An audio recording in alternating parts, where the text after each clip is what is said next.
Hello, everyone. I hope your week is off to a great start. It's wonderful to be with you again today.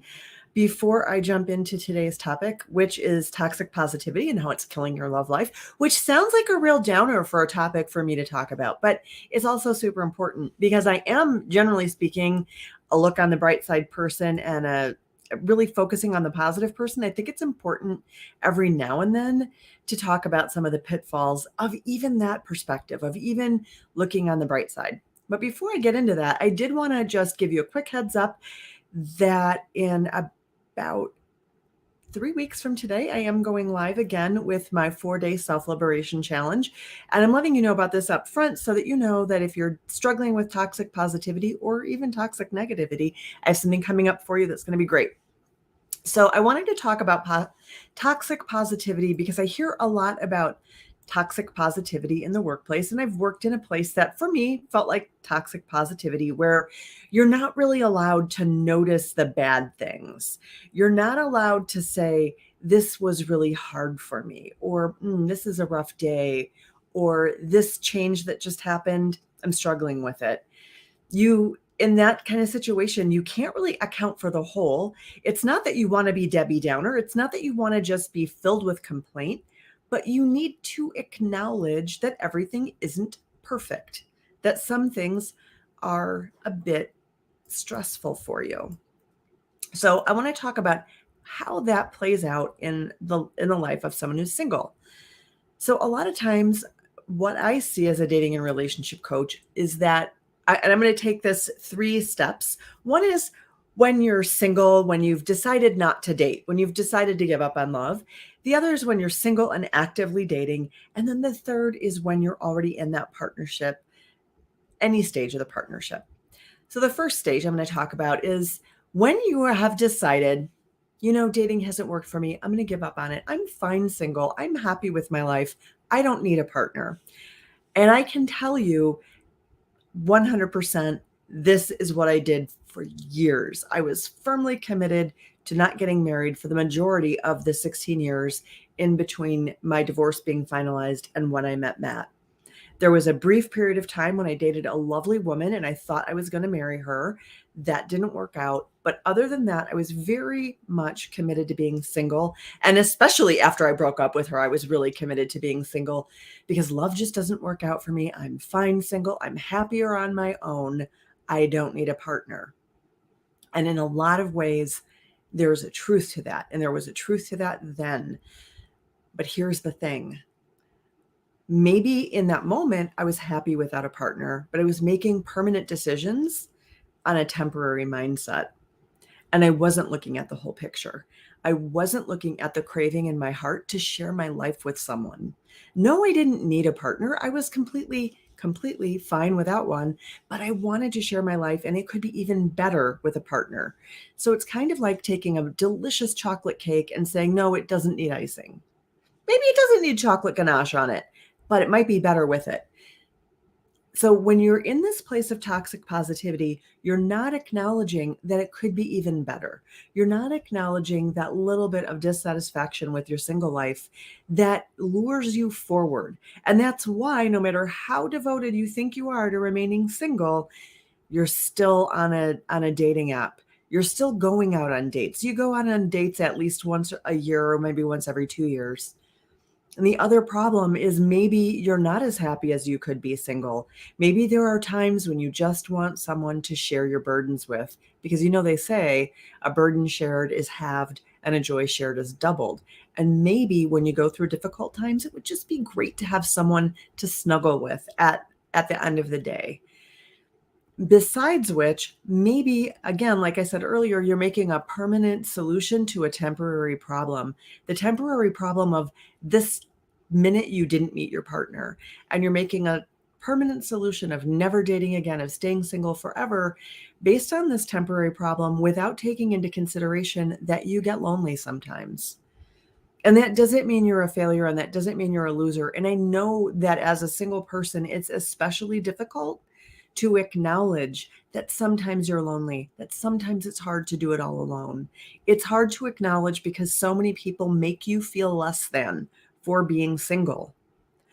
I know that I dealt with that like little bit of armor being on when I was single because I didn't like people to tell me that there was something wrong with me. That's what I heard when people would suggest that it wasn't perfect being single. And honestly, this isn't to say everything's perfect when you're married. There's no such thing as perfect.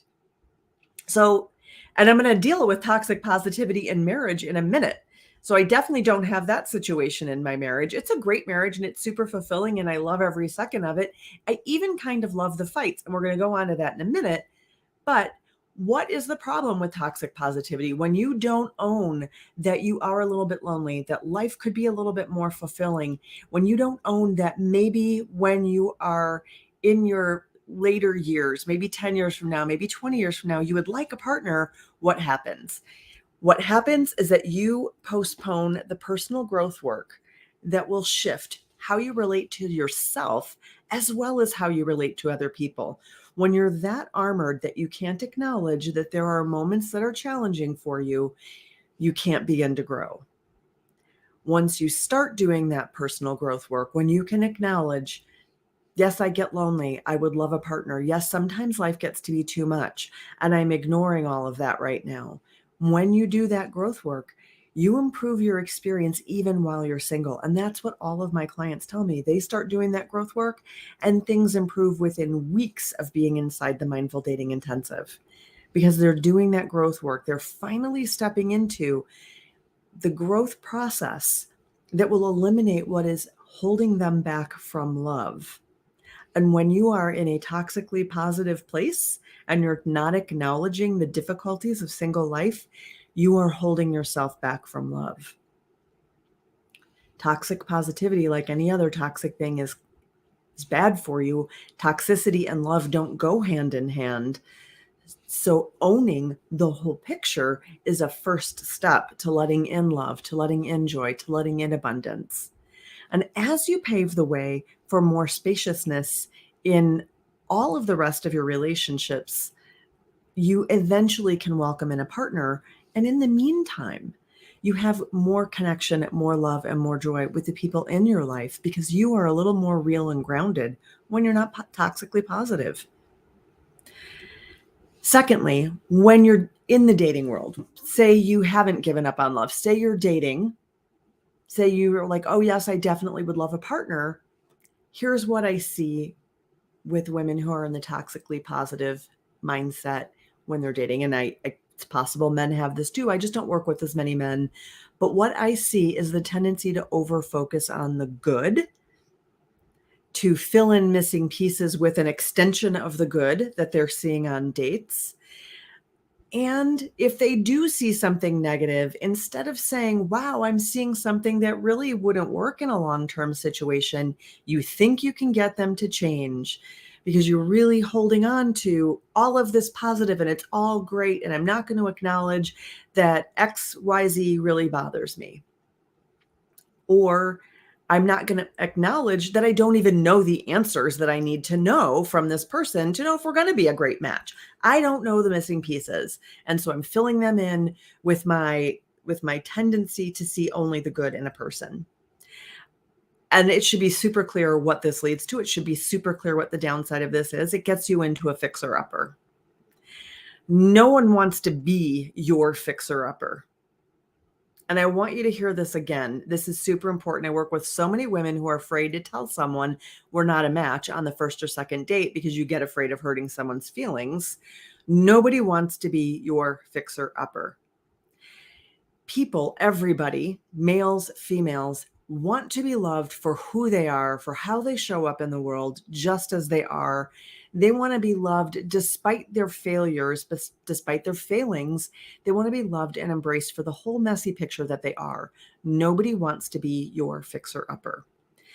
So instead of over-focusing on the positive and ignoring the negative, or instead of over-focusing on the positive and ignoring the fact that you don't have all the information, it's really important to learn how to date in a way that will get you the information you need. And that requires being super clear about who you are, what you're about, what you want to create, and what it takes for someone else to be your partner. So you sort of know what that job description is, that the job that you're hiring someone for is to be your life partner and build a specific world together. You need to know what's required, and you need to be able to ask the right questions on dates, on first, second, third dates, and very early on, get a sense in those initial conversations of whether someone has potential. You really need to see the bad along with the good to the extent that humans are capable of doing that and sort of extrapolate forward. Of course, they have negative qualities, and of course, they're going to get on your nerves from time to time. That's what it means to be human in relationship. But when you can see it fully, it makes it easier to accept, and you don't spend the rest of your life trying to change someone into something that they are not. Because nobody wants to be your fixer-upper. And you don't want to be anyone else's fixer-upper. You want to find a partner who thinks you're awesome, and you want to think they're awesome. And that's what I want for you. Now, toxic positivity in a relationship. Toxic positivity in a relationship means that you can only ever really acknowledge the good things in your relationship. You can't really acknowledge that there are difficulties, that sometimes your partner rubs you the wrong way or gets on your nerves or says something that, that just triggered a part and I did not like that. And we needed to have a conversation right now because this part is just really unhappy. When you are in a toxically positive situation, you are not allowed to ever verbalize the challenges. And anyone who has ever been in relationship with a narcissist can tell you that that is a toxically positive situation, because if you have the audacity to mention being frustrated or disappointed with your narcissistic partner, there will be consequences and they won't be good. You develop an attitude of toxic positivity for your own self-protection, but the problem is it doesn't protect you in the long run, because the problem here is that you're not addressing the problems in your relationship. So if you can never address the problems in your relationship, they don't go away, they fester, they get worse, and they are doing damage to you under the surface. And if you have ever left a narcissist, you know that it has just about taken your soul right out of your body, and it's challenging to overcome all of the damage done. And the reason it's so challenging is that it was so toxically positive, you couldn't talk about the problems. When you have a process for talking about the problems, when you understand yourself well enough that you can self-regulate and keep yourself calm through the difficulties, when you're super clear in your communication and you can communicate respectfully with your partner, meaning you can speak your mind respectfully and you can listen to them with respect, and you have a repair process when things get challenging, then you don't need toxic positivity anymore. And when you hide out in a place of toxic positivity, you deprive yourself of an opportunity to grow into someone who can deal with challenging conversations. And we all really need to be better able to do that. That's one of the things I think the polarization in our society politically and the algorithms and social media have done is they've challenged our capacity to have difficult conversations with people with whom we disagree, and to disagree without becoming disagreeable. And you need to do that over a long period of time with a partner. You can't hide out in toxic positivity. And I will tell you that I love so many things about my relationship with Matt. We definitely have our challenges. One of the things I've had the experience to grow through is to become someone who can sort of self-regulate during a conflict. For the most part, I definitely have times when, I get a little bit overactive and I have to pull back and take a deep breath. But when we have those regrettable incidents, which is what the Gottmans call them, we have repair processes, and we're both committed to doing that repair. In the process of doing the repair, we get to know and understand each other even better. And that, I think, say you're not with a narcissist, but you're still inclined to toxic positivity because you just don't have the skills to deal with conflict. What you're depriving yourself of when you hide out in toxic positivity is the opportunity to get to know your partner on an even deeper level, and the opportunity to be known on an even deeper level. So you have to be able to have those challenging conversations and go through the hard stuff to really not be toxically positive and to tackle the challenges head on so that you can know and be known between you and your partner. So those are the things that you shortchange yourself on when you hide out in toxic positivity. And those are the ways that toxic positivity can kill your love life. If you're single and you commit yourself to staying single forever because relationships just don't work for me, which is totally what I said, and I get that, and I'm not at all trying to shame anyone or make anyone feel bad, but when you stay in that position, you deprive yourself of the opportunity to grow and heal from past experiences that are blocking your future, and you are making permanent solutions to temporary problems. Both of those things shortchange you, and they're going to kill your love life. If you're actively dating and you hide out in toxic positivity, you end up not seeing the full picture and not acknowledging that you don't see the full picture. You're likely to end up taking on a fixer-upper, and nobody wants to be your fixer-upper. That is just a shit show in the making for both of you. That's totally going to kill your love life. And then you're going to end up thinking relationships just don't work for me and making that commitment to stay single, and you're going to stay stuck in that loop. If you are already in a partnership and you're married and you hide out in toxic positivity, you're going to miss the opportunity to grow through challenges and to become even more intimate and connected with your partner as a result of doing that. I hope this has been helpful. I'm really curious how this is landing with all of you. I can't see chats while I'm chatting with you here on live, but if you have any questions or comments, I would love to see them in the posts below. And as always, I appreciate your comments in Messenger. I love knowing that what I offer is really helpful for you. What I'm thinking is I'm hearing this so much in Messenger that I would really appreciate it if you all would share what you're finding helpful. Either tell me about it specifically in the comments below, or possibly share the video with your friends and say, hey, I watched this video. I thought it was pretty helpful. Check this out. I know I talk about things that are pretty near and dear to your heart and might hit kind of intimately. If you want some easy ways out of having to take responsibility for, oh, I noticed that I have toxic positivity, you might just want to say, I've been hearing about toxic positivity. I never thought about these things before, just thought you might find it interesting, and share it on your Facebook page. So this is just an invitation. And part of the reason I'm asking you to do this is I love the work I get to do with women. I had another client who finished her last day in the Mindful Dating Intensive yesterday. She said she can't believe how much she grew in just 12 short weeks. It's amazing. She feels more excited than she's ever been about dating. She feels clearer about what she wants, and she knows she has a pathway to getting it.